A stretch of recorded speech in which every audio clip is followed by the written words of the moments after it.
The views and opinions expressed in this podcast are simply that, opinions. All are presumed innocent until proven otherwise in a court of law. Sensitive topics are discussed. Discretion is advised.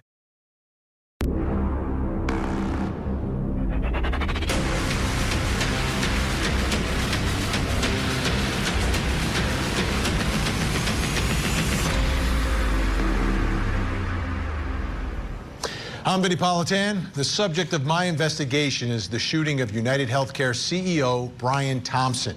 The accused killer is a 26-year-old who some are hailing as a hero, but many others are calling a murderer. Here's the story. It's the case everyone is talking about, the shocking targeted murder in the streets of New York City. Brian Thompson, the frontman and CEO for the nation's largest health insurance company, United Healthcare. He was in New York for a big investor meeting. That meeting was scheduled to begin at 8 a.m. at the Hilton Hotel. Thompson was staying across the street at a smaller boutique hotel. At around 6:45, he left his hotel and crossed the street. That's when the suspect approached him from behind, shooting him 3 times and killing him. After a 6-day manhunt, this man, 26-year-old Luigi Mangione, was arrested at a McDonald's in Altoona, Pennsylvania. And now prosecutors are putting all their evidence together, from surveillance images of the alleged killer to ballistics gathered at the scene and the so-called ghost gun that Mangione was carrying when he was arrested. Also, fingerprints and the various writings discovered by police. Meanwhile, Mangione is now assembling his own defense team to deal with all these charges, including murder. This is a big case. A huge case, obviously, the highest profile crime that's taken place in quite some time that we've covered here on this program and on this network. Take a look at some of the headlines now that Mangione has hired someone. Luigi Mangione hires high-profile New York defense lawyer. Suspect in CEO's killing hires high-profile attorney, as official indicates extradition fight. Luigi Mangione, suspect in Brian Thompson slaying, retains high-profile New York attorney. Luigi Mangione hires high-profile lawyer. I've seen the headlines myself. I heard the headlines myself. And it brings us to our first question in our investigation. And it's an obvious one. Who is Mangione's new high-profile attorney? I've got good news. We've got a picture and we've got a name. Let me show it to you. Take a look. There she is. Karen Friedman Agnifilo. Karen Friedman Agnifilo. Okay. That answers part of the question, but like, who is she? What kind of attorney is she? How aggressive? What do you think her approach to all of this is going to be? Gonna need some help for that. We need a New York insider. Joining me, criminal defense attorney and former prosecutor in New York, Sam Braverman. Sam, thanks so much for joining us tonight. Okay. My pleasure, Vinny. All right. I want you to introduce her to the country. Who is this high-profile New York attorney who's representing Luigi Mangione right now? Well, she didn't hire me, so there's some other high-profile lawyers out there. Now, Karen is great, super smart, super well-experienced. She worked in the prosecutor's office for decades and really was a chief over there and in charge of assembling their most high-profile cases. And so she certainly knows what she's doing. So what? In addition to that, she's been married to Mark, who's one of the highest profile lawyers in New York right now. And so she has been, watching the work that he does for the last couple of decades. And so she knows the ins and outs, everything she needs to do. I'm glad you mentioned that's Mark Agnifilo, her husband. Take a look at this, because he has a pretty high profile client as well right now in New York. Mr. Agnifilo is representing Diddy, and his wife, Karen Friedman Agnifilo, is representing Luigi Mangione. So, Sam, two of the biggest. Yeah, 2 of the biggest. Give me how does this happen? How does someone like Luigi Mangione end up with an attorney like that? What is it? Is it a referral? Is it reputation? For sure. How do you think this all went down? For sure, it's a referral. He himself has no idea who these people are. And so he talked to people and said, I need to put together a team. And one of the things about this case, which is surprising and certainly didn't occur before, but now becomes more common, is the public sourcing of funds to pay for these lawyers. Like the case with the shooting case up in Minnesota, where most of the funds came from out of state. This guy's going to get funding from around the country, and his family's got some money, and they can put together a real team. So first and foremost, you want a former prosecutor, somebody who's intimately aware of that office, the decision-making process, who you need to talk to. If you're going to work out a plea, what's the plea, the structures of a plea agreement. And so somebody who knows it, like Karen does, would be a great place to start. And you mentioned the public funding of this. Apparently, we checked just before the show, his legal fund, and remember, his family is the 1% of the 1% of Americans, right? Which makes it kind of ironic that they're raising money for him, but they have, and it's over $134,000 so far.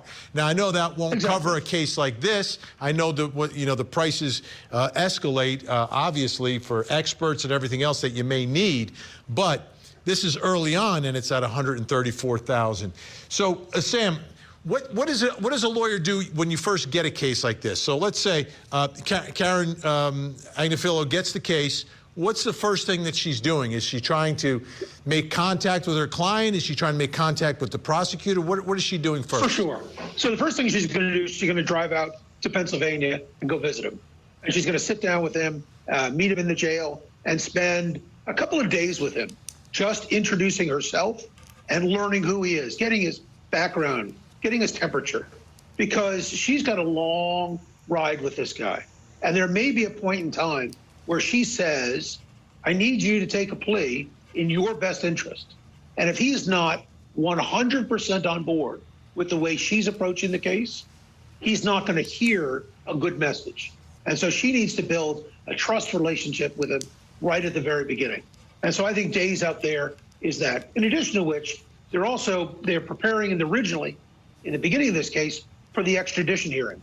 And the extradition hearing is because the goal is to prove to the judge in Pennsylvania that this is the guy they're looking for, not whether he's guilty of the crime, but is he the guy they're looking for.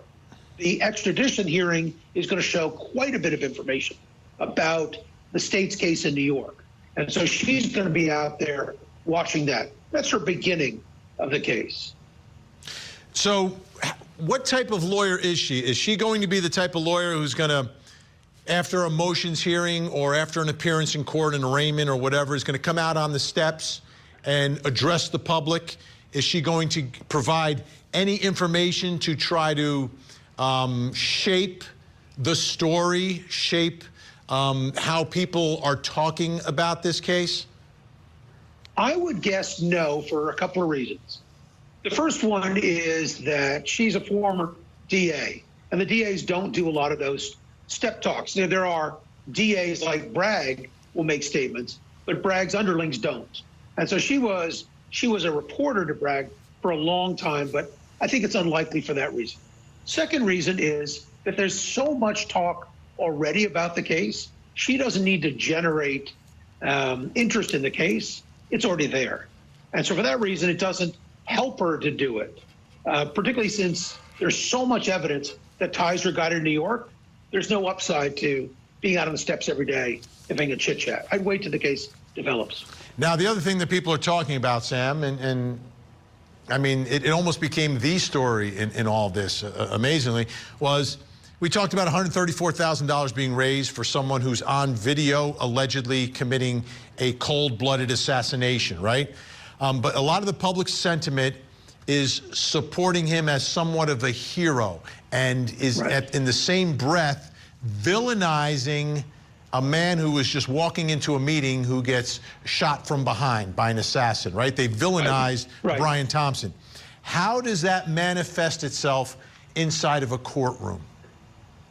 I think very far down the road, if you're trying this case, you are looking for people who have a sense that the system is broken and unable to fix itself.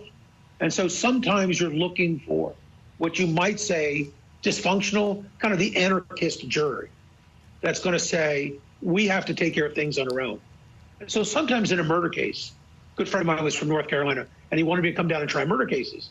And he said, there are only two elements to murder cases in North Carolina. Did the guy need killing, and did you have standing to do it? I guess to some extent, that's where this is going, right? If you're going to try this case and you're looking for an acquittal, you need somebody to say, this guy needed killing. Because if you can't get a jury to think that way, then of course, it's just vigilante murder. And then the other problem is, who has the right to affect that on behalf of society? Then you're going to sell the idea that this kid was a victim of that circumstance. Now, that's anarchy. I get it. But that's the sell. Right, It's like the Rittenhouse case, right? The Rittenhouse, Kyle Rittenhouse was the name of the kid up in Minnesota. And he got, I don't know, almost $1 million in his GoFundMe account to pay for legal fees because everybody who was on that side of the issue thought this guy was, you know, betrayed by a society that had gotten broken, and he needed to defend it. And so he killed a guy who was going to kill him. And so he got an enormous amount of money. And that was roughly the theory of the case. All right, Sam, we're almost out of time, but this is one really important question I've been wondering about. This is New York. You know New York inside and out, right? So yeah, we cover cases around the country. And if I look at this case, in many jurisdictions, it's like you're convicted, it's life without the possibility of parole. There's very little room for any negotiation. Where is the room for a potential plea in this case? It has to be that this kid, Luigi, one of the Mario brothers, he has to absolutely fall on his sword early if he wants a decent offer. I would say that the likelihood is that Bragg is going to hold out and not offer him a manslaughter because there's simply nothing from Bragg's perspective that mitigates the guilt. You know, they'll give you a manslaughter for something that mitigates it.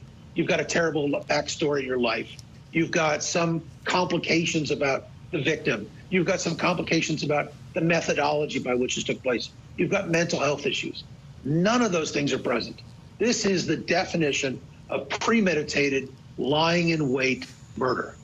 And so Bragg doesn't have an incentive to tell New York City that I'm going to give this a manslaughter. I think unless the early push by Karen and her team is for that, it would surprise me if there's an early manslaughter plea. You'd have to have a real change in circumstances, and that's probably way down the road. Sam Braverman, our New York legal insider, appreciate your time. Thanks so much. It's my pleasure, Vinnie, anytime. Coming up next, did the killer work alone? Is there any indication that anybody else was helping him from the inside, you know, as far as tracking the CEO's movements? Well, once again, we're still working this investigation very hard. It's not at its conclusion yet. Now, back to the Court TV podcast. Is there any indication that anybody else was helping him from the inside, you know, as far as tracking the CEO's movements? Well, once again, we're still working this investigation very hard. It's not at its conclusion yet. That could come out during our investigation, but as of right now, we have no indication that that took place. All right, that's what investigators were saying early on, right? There was nothing to indicate that other people were involved here. Now, journalist Ken Klippenstein posted what he claimed to be the full transcript of Luigi Mangione's manifesto to his website. According to Newsweek, they were able to verify the copy is a legitimate transcription done by law enforcement authorities. Court TV has not been able to independently confirm its authenticity. We took the manifesto obtained by Klippenstein and had one of our producers voice it over. I want you to pay extra close attention to the first couple of sentences.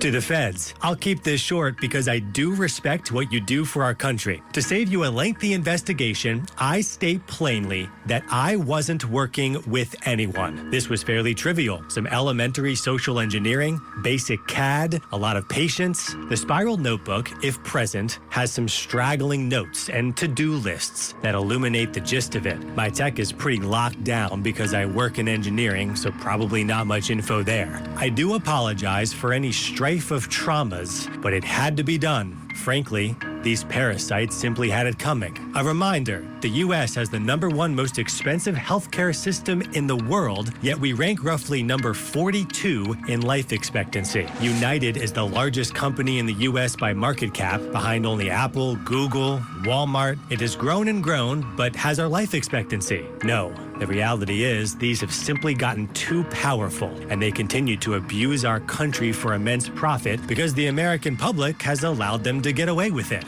Obviously, the problem is more complex, but I do not have space, and frankly, I do not pretend to be the most qualified person to lay out the full argument. But many have illuminated the corruption and greed. For example, Rosenthal, Moore, decades ago. The problems simply remain. It is not an issue of awareness at this point, but clearly power games at play. Evidently, I am the first to face it with such brutal honesty. I sense a little narcissism in the whole thing, but let's go back to those first couple sentences. To the feds, I'll keep this short because I do respect what you do for our country. To save you a lengthy investigation, I state plainly that I wasn't working with anyone. Which brings us to our next question in our investigation. Should we trust him? Did the killer work alone? Did the killer work alone? Could he have pulled this off by himself? Everything that happened here, the timing, the escape, all of it. Joining me from New York, retired police commander, host of the podcast Profiling Evil, and author of the book Deceived, Mike King in the Big Apple. Also with us, retired NYPD officer Mike Gould. So I'll be using both of your last names as well as your first names just to avoid any confusion here. Mike King, what does your gut tell you here? Did the killer work alone? I think he did, Vinny. I think there are a couple of things that support that. Not only this verbal, written communication that says, hey, I'm the one that did it alone. And I think you're spot on with the idea of narcissism, because he wants everyone to know that he's the guy that stepped up and took things into his own hands. There were some things that led us to kind of wonder if there was somebody else involved. I think those, as we've gotten more facts, have kind of pushed things off to the side and brought us back, swinging the pendulum back to this is a person who worked alone, put this thing together. And I love the fact that you have now put into words with that script the manifesto, because it tells us so much about so many parts and pieces of this case. Absolutely. All right, Mike Gould, I want to put a little timeline and map up on the screen for a second so we remind everyone what happened that morning. It was 6:17 a.m. that the shooter exited the subway and then heads to a nearby Starbucks, right? So he gets to Starbucks at 6:17. Then at 6:39, the shooter arrives at the Hilton and begins to lay in wait for his victim. 6:44 a.m., Brian Thompson, the victim, shot from behind, and the suspect flees through an alleyway. 6:48, the suspect enters Central Park on his bike. And Mike Gould, one thing that a lot of people were very suspect about was the fact that he was waiting just 5 minutes for his victim, lying in wait just 5 minutes, as if he had some sort of inside information. And that's why I think a lot of people were thinking that maybe he's got some help here. What do you think? Did the killer work alone? Yeah, thanks, Vinny. It's an honor, actually, to be on with both you and Mike. I agree up until this point with both of you. I think that wasn't a big, these locations are very close proximity, so he could be surveilling him from 100 yards away and then run 100 yards, so he could position himself pretty quickly without a great deal of help. I don't think, as you said, his narcissism wouldn't allow for another superhero in this event, and that's, of course, how he sees himself, and that's how a lot of people see him.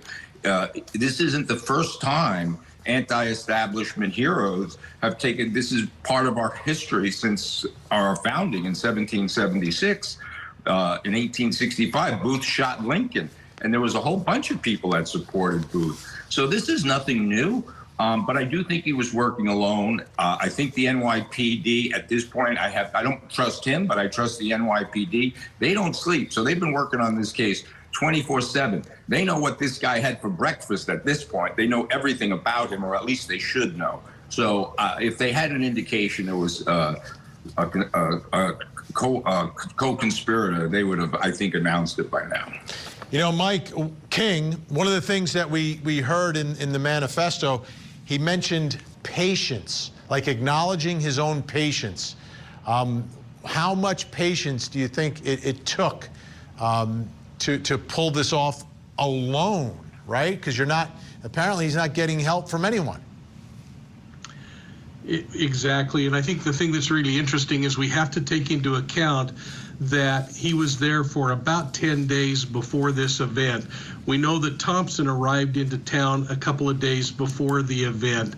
I suspect that he walked through this scenario of where he was going to go, what his escape route was going to be, and where he was going to potentially link up with Thompson along the way multiple times. And you think about the fantasy that these people go through, Vinny. Imagine how this was working him up as he went through this day after day, building up the courage and preparing for this grand performance that he was going to do on that morning. And I hate to put it in terms like that, but heck, we're close to 42nd Street. He was working through a play, and he was preparing over and over again. And that's where we see the organization level of this particular person. All right, Mike and Mike staying with us. Coming up next, how well planned was the murder?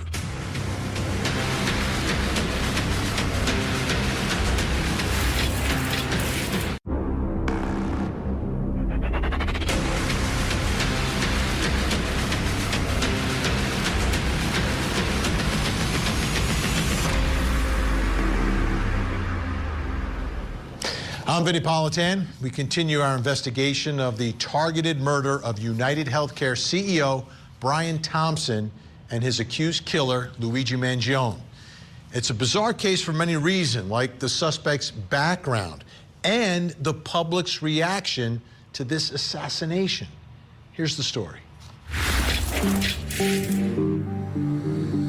The arrest of 26-year-old Luigi Mangione for the murder of United Healthcare CEO Brian Thompson answered one question, but has raised a whole lot more. Mangione is accused of traveling by bus to New York City to assassinate Thompson, then escaping the city by foot, bike, cab, and bus. He ended up in Altoona, Pennsylvania, where he was arrested eating a hash brown at McDonald's. Now everyone is looking at the steps he allegedly took to carry out this killing. And many are also wondering about the items that were seized when he was taken into custody. Thousands of dollars of cash, a ghost gun and silencer, a fake New Jersey identification, and a series of writings. All of this leading everyone to wonder how and why a young, smart, good-looking, and extremely wealthy Ivy Leaguer ended up locked up facing a potential of life behind bars. There was one thing that was clear from the beginning. Once we saw the video, like, it was clear to me, it was clear to you, it was clear to everyone that this was someone who was there to take out Brian Thompson, to assassinate Brian Thompson. There was no other possible motive involved here other than ending his life for some reason, right? Whatever that reason was. But every indication was the object of what was going on there was to take him out and get away. Take a listen to the New York City Police Commissioner talking about it. Good morning, everyone.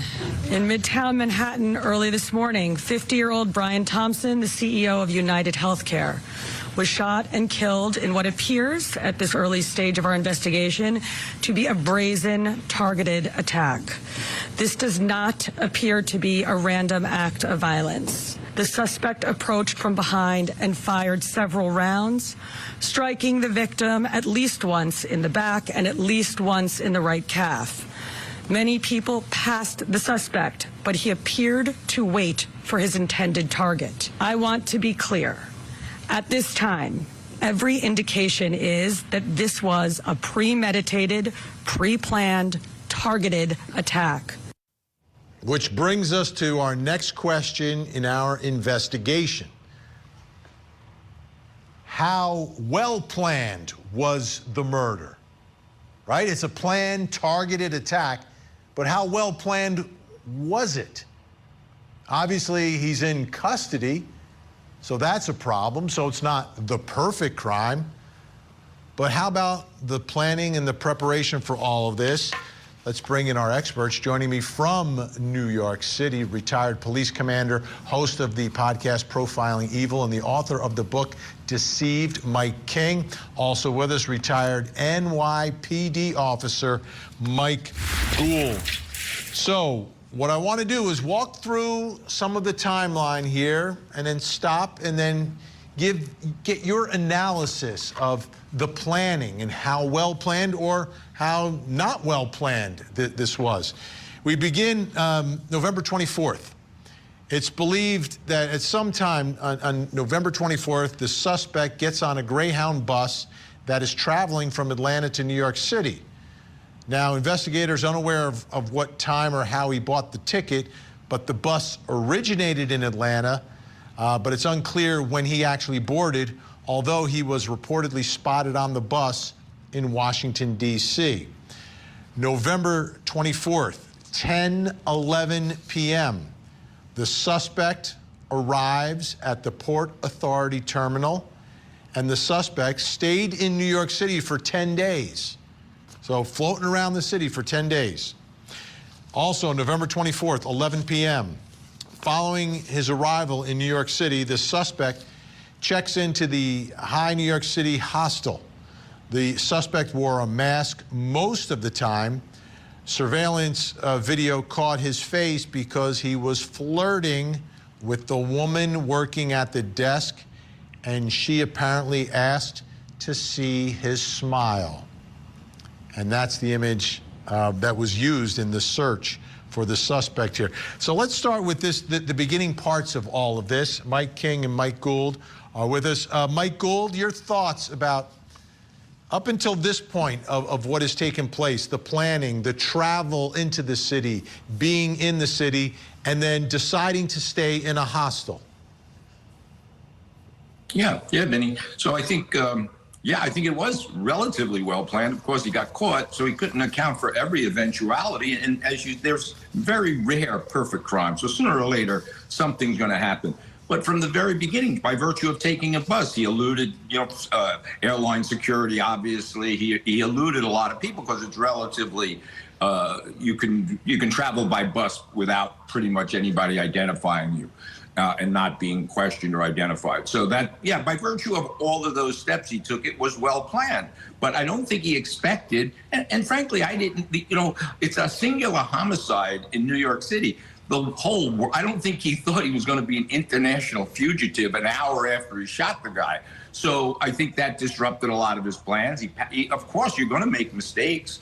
He got his mask taken off. It kind of reminds me, Vinny, of Taxi Driver, though. 10 days is a long time to fantasize about these in being delusional and figuring this out. Travis Bickle in De Niro's movie, that's all he did. He drove around in a taxi 24 hours a day and fantasized and practiced in the mirror how to shoot. When you see this kid shooting his gun, he was very casual. People think he's a firearm expert. He probably did that behavior 1,000 times looking in a mirror. So, again, this is not, to me, as uncommon. It reminds me of The Son of Sam. Same thing, playing cat and mouse with the media.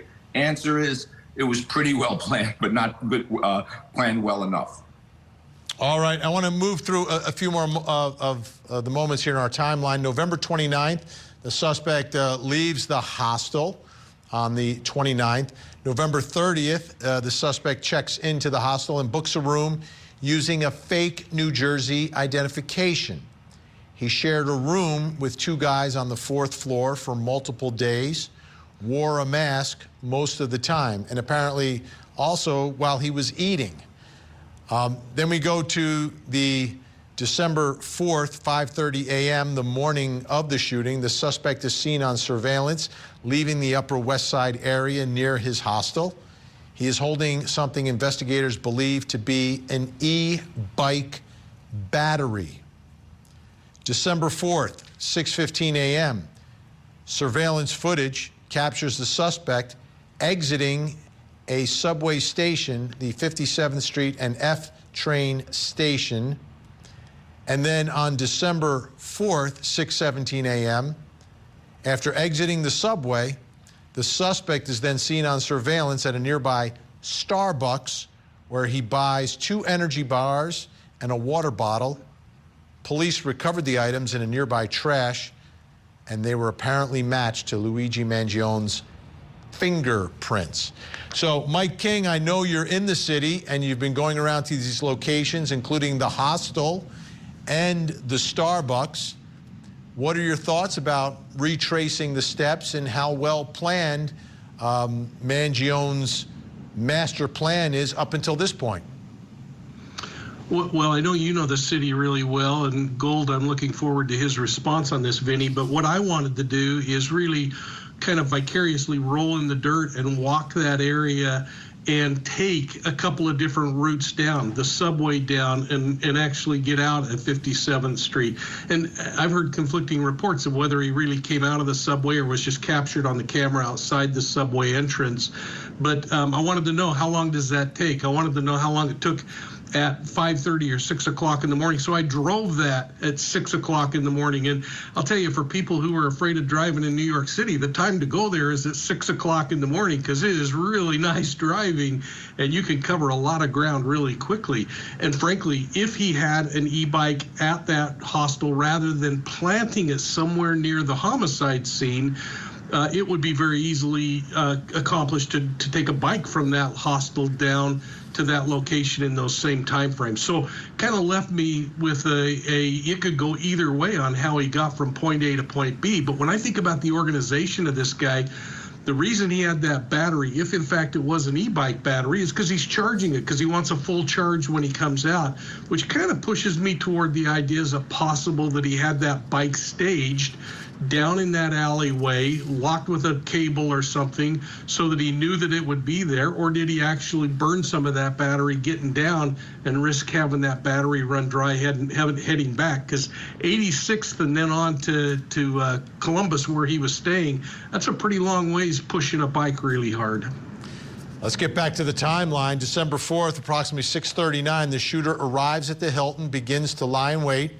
December 4th, 6:44 a.m., that's when he shoots the victim, Brian Thompson, in the back and the calf. December 4th, the suspect flees the scene, crosses the street, travels through the alleyway to West 55th, takes a right, and arrives at 6th Avenue. While in the alleyway, the suspect drops the burner phone. December 4th, now on 6th Avenue, the suspect hops on a bike and rides it north towards Central Park. The suspect enters Central Park at 6:48 a.m., begins riding his bike down Center Drive. The suspect's backpack was later discovered in the park. The suspect exits Central Park at West 77th at 6:56. Then, moving forward to 6:58, he's captured by surveillance riding his bike on 85th Street. Then on December 4th, 7:04, the suspect ditches his bike, enters a taxi on 86th Street that takes him back to the George Washington Bridge bus station. So that's the whole thing. I'll give each of you like 20 seconds to give us a final thought on the planning of this. And Mike Gould, I'll start with you on the escape, on escaping from New York City. They made a movie about it. Right. Yeah. Well, again, it goes to his well planning, but eventually when the police were saying he was on his way to Atlanta, they made that public that was their suspicion. He went to Pennsylvania. So he was obviously monitoring things. The biggest thing, Vinny, he kept the gun with him. My view has always been that he wanted to kill more people for notoriety. He would have ditched that gun long before he got caught. That's kind of where I'm seeing this. And that's what his frustration coming out of that police van was, because he got busted before he could kill more people. Mike King, 10 seconds. Wrap it up right here on this part. Yeah, he rehearsed and he performed and he did everything to the book. He fell apart in some degrees, and I think we're going to talk a little more about that. Absolutely. Mike and Mike staying with us. Still to come. What is the most important piece of evidence? We just didn't even think twice about it. We knew that was our guy. The Court TV podcast will return. So whenever we got on scene there, we were able to pretty much find where he was at in the restaurant. And as soon as he was wearing a blue medical mask. As soon as we pulled that down, or we asked him to pull it down, me and my partner and I recognized him immediately, just from what we saw in the media with photos, videos. We just didn't even think twice about it. We knew that was our guy.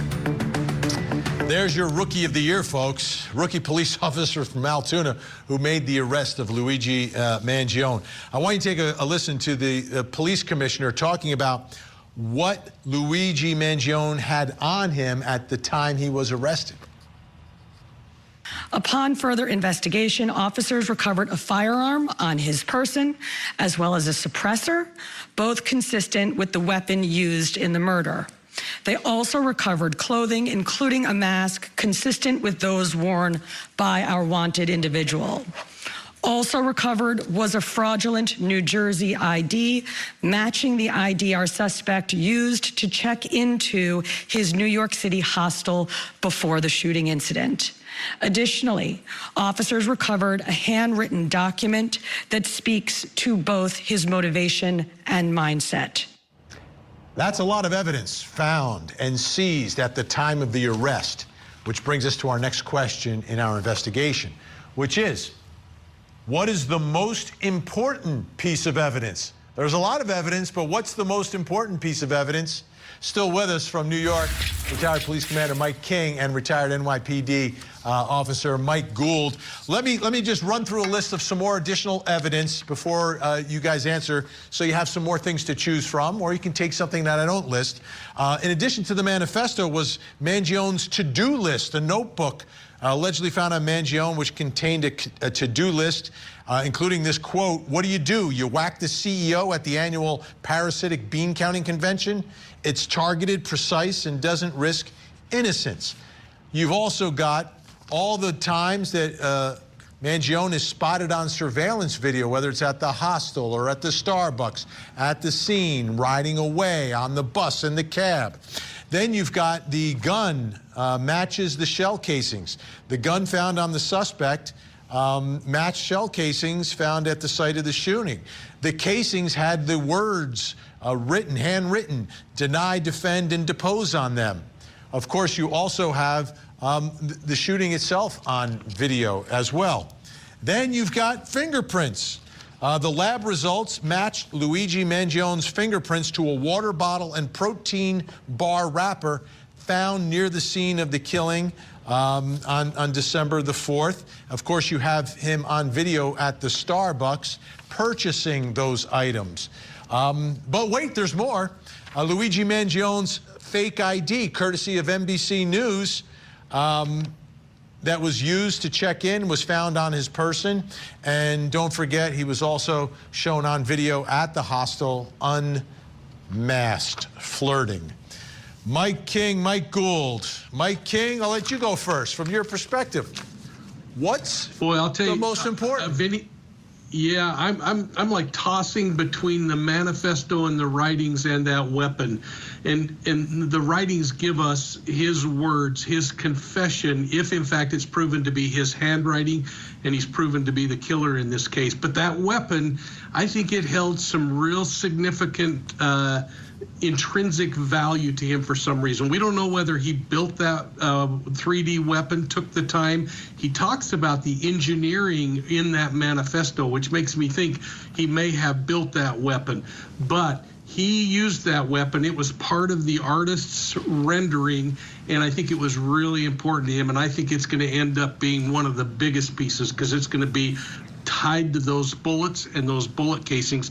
And why the guy wasn't wearing gloves when he pulled the trigger, I have no idea. But as he cycled those rounds, I can only imagine those bare hands also put those bullets into the gun, and they probably have fingerprints there. Yeah, and it was cold. I mean, you could wear gloves. No one's going to think anything's unusual. Crazy. Unbelievable. Mike Gould, from your perspective, what's the most important piece of evidence? Right, Vinny. So from the NYPD perspective, they gave the prosecution an early Christmas present by gathering all of this evidence. It's an abundance of evidence. It's more evidence, frankly, that I think you need to prove this case beyond a reasonable doubt. I agree. The biggest thing is the smoking gun video. We see it. We see the assassination. We just have to prove beyond a reasonable doubt that this is the guy that pulled the trigger. We have the gun. And of course, the manifesto is basically a confession, as Mike said. All the other stuff is icing on the cake. I think I've never seen a homicide with this much evidence, honestly, to prove this case beyond a reasonable doubt. So this is a slam dunk case. Whether they allow him to cop a plea or not, I don't know how it's going to end up. But yeah, the gun, the manifesto, and the smoking gun video. That's what I think all the prosecution needs. Yeah, it's rare that you have a case with this many very compelling pieces of evidence, and there may still be some DNA evidence on top of it. They're doing that analysis.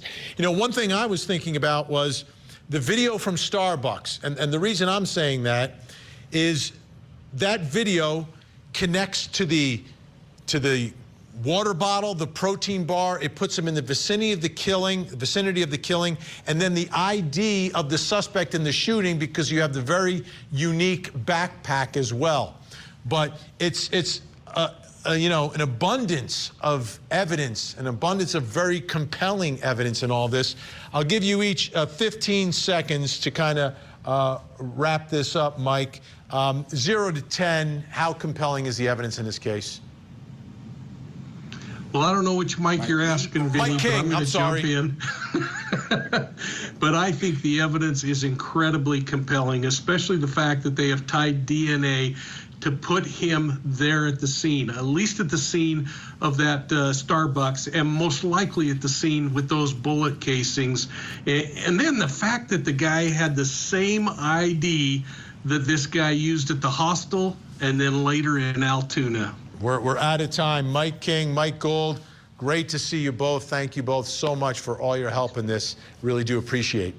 Now, this is a case with direct and circumstantial evidence. And from what little we know, it all seemingly points towards the suspect in this case, Luigi Mangione. Now, every defendant has a defense. Some are better than others. This is one where the defense may have to dig deep, like really deep. And my guess is that deep dive will be inside Mangione's mind. I'm Vinnie Politan. We'll keep digging for answers as the investigation continues.